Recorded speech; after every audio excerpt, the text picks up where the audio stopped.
Kaku kena besi, kacamata hitamnya taruhnya di lemari. Jangan ngaku anak Bekasi kalau nggak cinta budaya sendiri. Asal manusia bukan dari batu. Assalamualaikum warahmatullahi wabarakatuh. Ketemu lagi sama saya Jiung si Golok Terbang Bekasi. Di channelnya jangan lupa ya subscribe dan like. Yuk kita mulai. Asal manusia bukan dari batu. Assalamualaikum warahmatullahi wabarakatuh. Ketemu lagi bareng saya Jiung si Golok Terbang bareng Bang Mi sama Bang Imam. Yang pasti masih di channelnya Golok Terbang Bekasi. Dan kali ini kita cowok-cowok keren mau bikin tutor tentang apa Bang? Golok pasti ya. Saya tidak membuat tutor tentang membuat sambal ulam, tapi membuat tutor golok terbang. Insya Allah sebelum masuk ke tutor, ini saya mau nanya dulu nih sama abang-abang ganteng ini. Bang, tahu nggak sih kalau yang namanya golok itu disoren di pinggang? Itu maksudnya apa? Itu sebagai penegasan buat diri kita bahwa kalau kita itu pelengkap buat diri kita sendiri, jadi diri kita ada di golok. Ada di golok. Kalau abang Buat ini ya, namanya pakaian. buat pakaian. Jadi abang-abang khususnya nih ya, kudu pada tahu kenapa yang namanya golok itu disoren di pinggang di sini ya, karena untuk melindungi tulang rusuk. Jadi untuk melindungi tulang rusuk, buat melindungi yang lemah bang, gitu. Bukan hanya sebagai pakaian. Tulang rusuk kita ya sesuai yang digambarkan oleh Al-Quranul Karim adalah Ibunda Siti Hawa, di mana Nabi Adam alaihissalam menjadi penjaga tulang rusuk, gitu. Makanya kebiasaan orang Betawi nyoren golok itu punya fungsi lain juga bang. Kenapa disorennya di pinggang? Untuk melindungi tulang rusuk kita agar tidak terluka atau patah, gitu bang. Jangan-jangan masih pada jomblo nih. Oke, jangan kemana-mana, pantengin terus channelnya Golok Terbang. Cekidot. Oke, kalau tadi bicara tutor golok yang ada di pinggang, hari ini fungsi dari si golok yang ada di pinggang secara fungsi gerakan di dalam pencaksilat golok terbang, Bang. Jadi kalau tadi filosofinya melindungi tulang rusuk, ya kan, sebagai seorang lelaki atau lanangan, melindungi kaum Hawa, ya, yang mana adalah tulang rusuk. Walaupun sejatinya tulang rusuk manusia tidak pernah ada yang berkurang, gitu, untuk manusia sekarang. Dan di dalam Al-Quran bahwa Siti Hawa diciptakan dari tulang rusuk Nabi Adam alaihissalam sebagai nenek moyangnya manusia. Oke, nenek moyangnya manusia Nabi Adam alaihissalam. Kalau saya lebih yakin nenek moyang saya manusia. Oke. Apa? Tadi ya, kenapa di sini dan sekarang bicara tentang aplikasinya. Kenapa menyorennya sebelah kiri, enggak sebelah kanan kalau di golok terbang ya, sebelah kiri dari sebelah kanan. Kan ada yang soren sebelah kanan ya? Ada bang. Kalau golok terbang itu di sebelah kiri, tidak di sebelah kanan. Emang apa bang sebelah kiri? Iya, ini bener itu. Kenapa di sebelah kiri gitu? Yang namanya kebaikan diawali pasti dari kanan. Berarti bukan berarti yang di kiri itu buruk, enggak. Aplikasinya secara manusia, tubuh manusia itu lebih objek pada hal yang kanan. Hal yang kanan. Kalau di kiri secara teknik di golok terbang asli saya susah mainnya. Bukannya saya bukan orang kidal soalnya, dan nggak bisa saya. Makanya itu ciri dari jurus masing-masing. Karena kalau di golok terbang itu nyorenya di kiri. Nah, sekarang bicara tentang aplikasinya. Cara membuka golok ada caranya ketika disoren. Kalau disoren ada yang modelnya kalau pas lagi diem itu begini, ini jari telunjuk sebelah kiri itu ngangkat kunci. Tak, kalau udah bunyi berarti yang kanan nyamperin. Berarti kan tinggal tarik. Gitu. Atau mau kalau nggak tangannya begini, berarti pakai sikut. pakai sikut ditekan, pakai sikut begini tekan baru ininya nyabut ke atas baru cabut gitu, pakai sikut. Jadi sikut ini atau tangan ini fungsinya kalau begini kan dia ngunci, kalau ke bawah ngunci, ke atas buka kunci, dia bisa cabut. Nggak percaya kalau ke bawah itu kunci ya, sekarang cabut, rebut nggak bisa ke rebut. Coba Bang Imam, Iya. cabut dicabut ya, nggak bisa. Makanya kalau ininya udah kuncinya dikatasin tuh bunyi, nah sekarang rebut gampang toh. Gampang direbut. Makanya semua golok bela diri harus terkunci ketika bertarung. Kalau nyoreni, wah itu dikunci, jangan dibuka, takut direbut. Iya, buat makan kita sendiri. Makanya dikunci. Ketika direbut pun susah.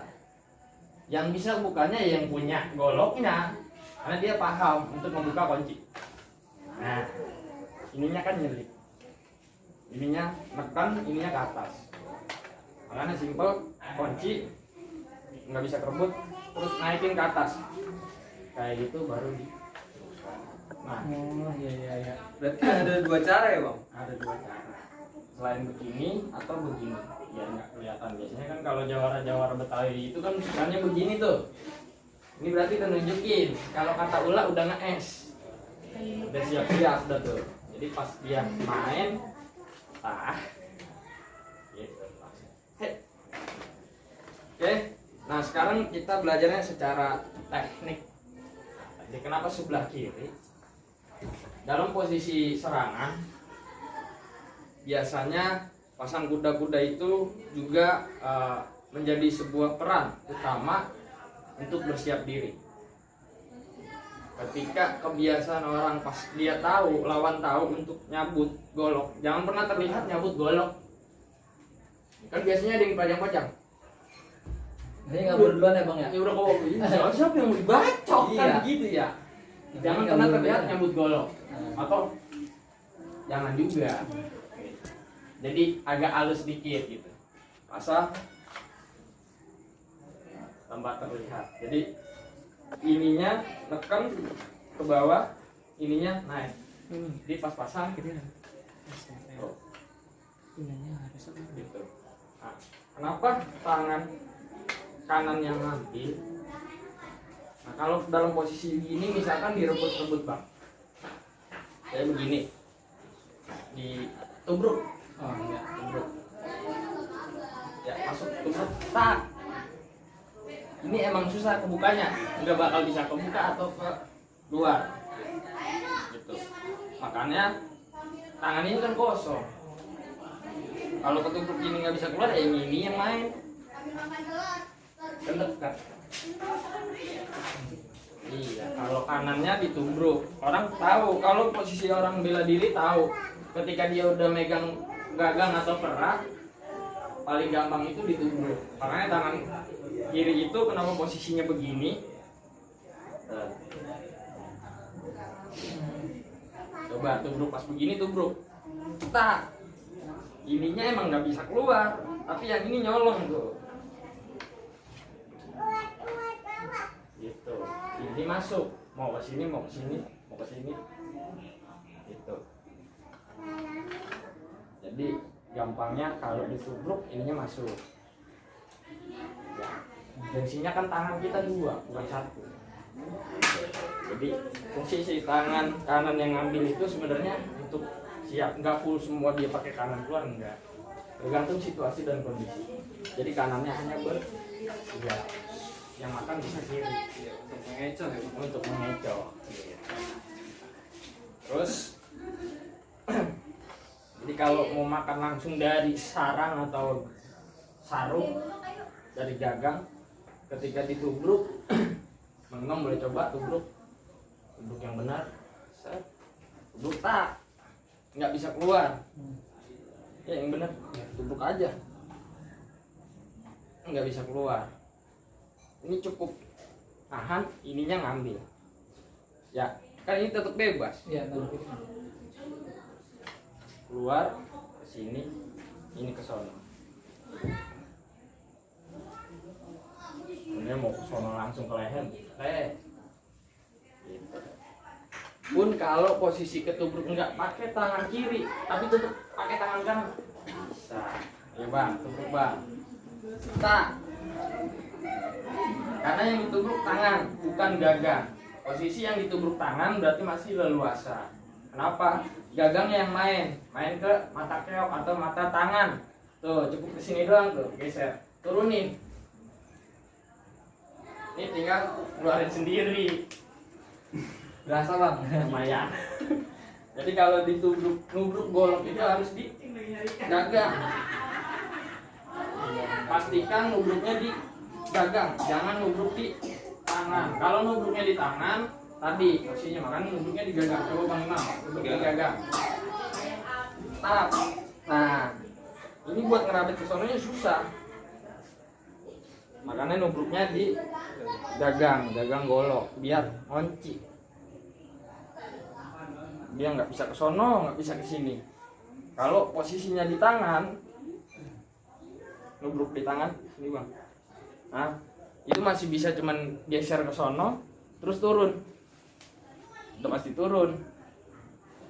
Ini tangan kosong, udah lipat aja ini ke sini.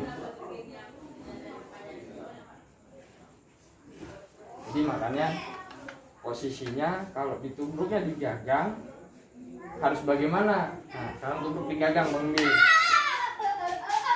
Tubruk di gagang, hat. Tubruk. Ini kan susah. Ini ngeluarin nggak bisa. Ini ngambil susah karena gagangnya dipegang. Ya.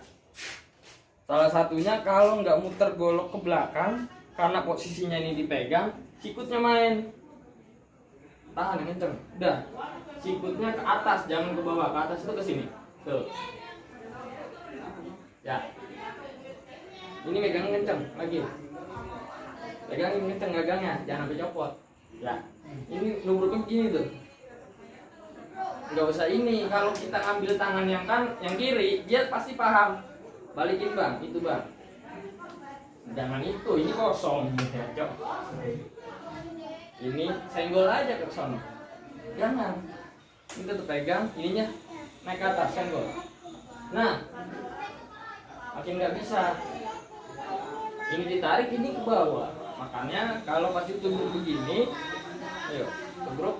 Jangan yang ini, tapi yang ini, yang kanan. Jangan yang kiri yang main. Mentang-mentang kosong, yang kiri yang main. Jangan. Mainnya yang kanan ke sini. Ini jauh lebih simply. Baru ke luar. Karena kalau dipegang juga keras. Safety dulu. Safety. Pegang terus. Yang penting ini keluar. Kan ini ke sana tuh. Lipat. Oh iya, berasa juga nih kanan kiri. Di ke sana. Ke sini. Kita di rebut atau di tubruk. Kalau fungsi udah di luar udah beda lagi. Karena kita selalu ngingetin untuk megang golok, pegang goloknya.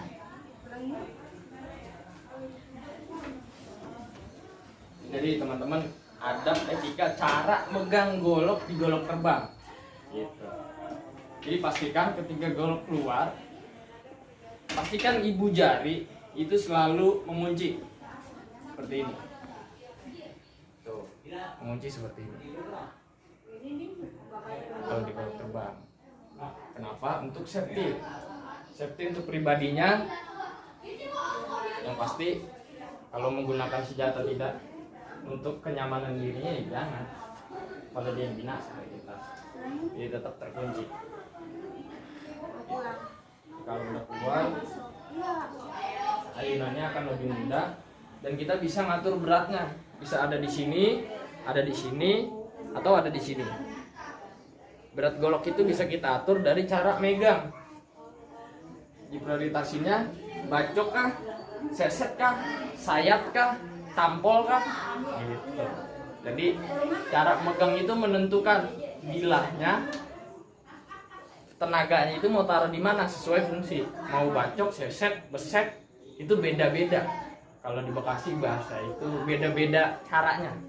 Bacok tuh begini, bacok. Beset itu begini. Sayat itu begini. Mocel itu begini. Gitu. Jadi bahasa kayak mocel apa dari mulai bacok kita aplikasiin. Ayo, mungkin biar Abang Bi yang